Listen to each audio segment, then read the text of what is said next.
up and welcome to Kontroversy on TANnetwork. I am your chief host, Singto Rodijan Dogon, and the beautiful girls, Golf and Tulip.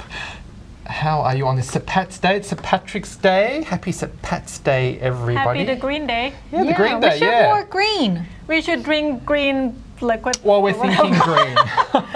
We're thinking green. Because I don't want to be thinking any other colour today, but green. Okay, green is good. Yes, Green is exactly. good. I think we've had other colour a bit too much in the last little while. Too Anyway, colourful.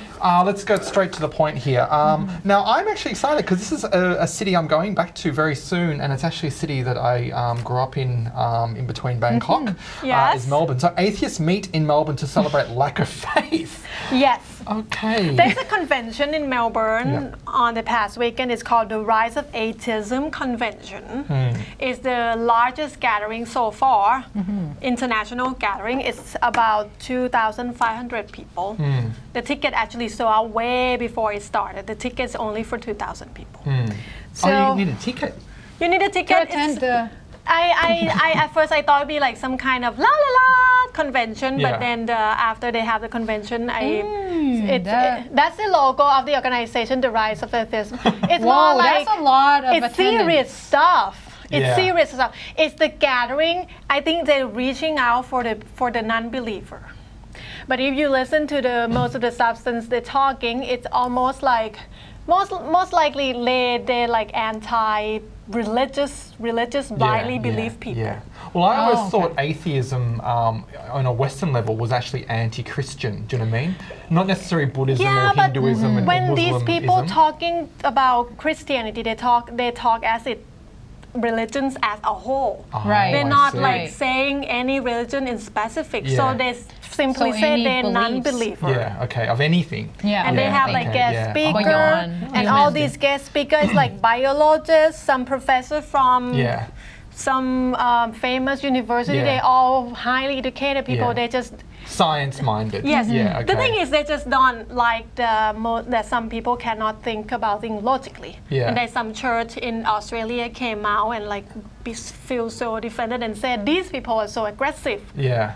Or things like that, and they're just like, whoa, every religious people, when we say something or being criticism, they just said we're aggressive. Yeah. It's actually not aggressive. Yeah, it's sure. just try to be reasonable. But I mean, if it's a Christian or a Catholic background, people saying something against atheists or anti-Christian people, they always are the ones to carry on. Do you know what I mean? Like you're a Satanist and you're this and you're and that. You're going do you know to what I mean? hell. Yeah. Well, Straight to hell. We're all in hell.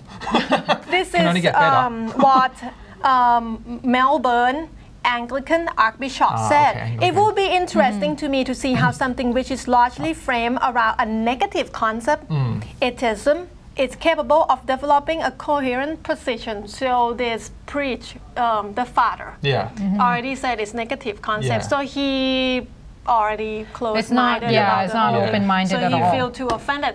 And none of other church really pay so much. I mean, well, they pay so much attention, but they don't say it out loud in the public. But this is the only one church that say it in their journal, in their newspaper, and like bashing the guest speaker and things like that. Yeah. See, the thing is that especially after living in Australia on and off throughout my life, Australia is predominantly a Christian nation, hence Thailand's a Buddhist nation. Right. And the thing is that because Christianity is so strict and sort of like, you know, it's got its philosophy. Do you know what I mean? Say with Buddhism or Hinduism, it's vast. Do you know what I mean? Say with Buddhism, you can pretty much... It's more flexible. Well, it's that's actually very well put. Yeah, it's more flexible, and so it should be, because life should be more flexible. But the thing is that, like, you know, I remember at the Melbourne National Gallery, they had a thing called Piss Christ, and this artist, I think from Europe somewhere, actually put a crucifix in urine.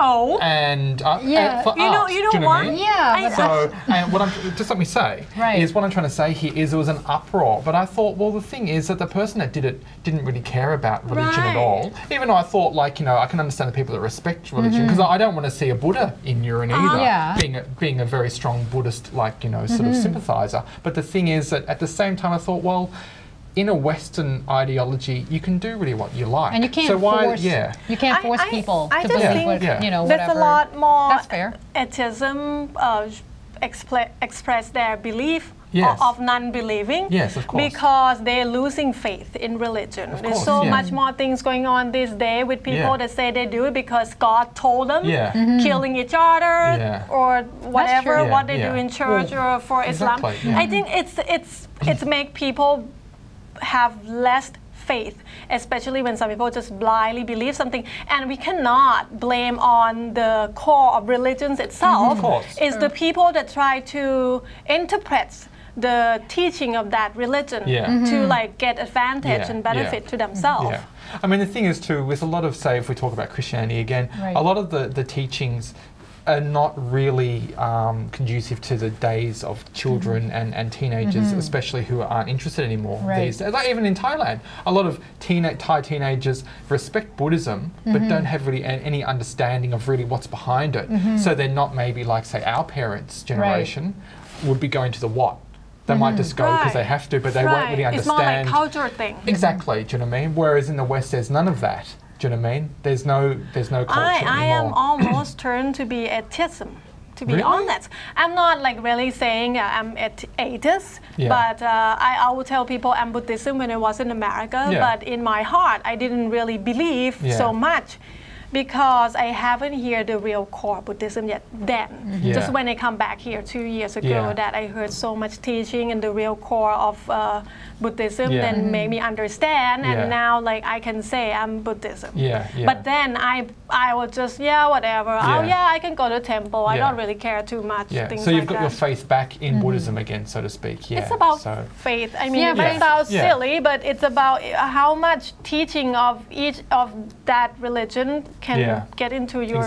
It's true. Yeah, and it's not like for you to feel like, oh, I'm obligated to go to church on Sunday or go to what, or like giving monks food or something like that. Alms, like the thing is, if you don't feel in your heart, don't do it, because it's not going to do you any good anyway.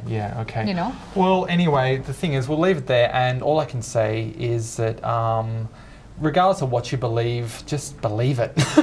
We'll see you after the break.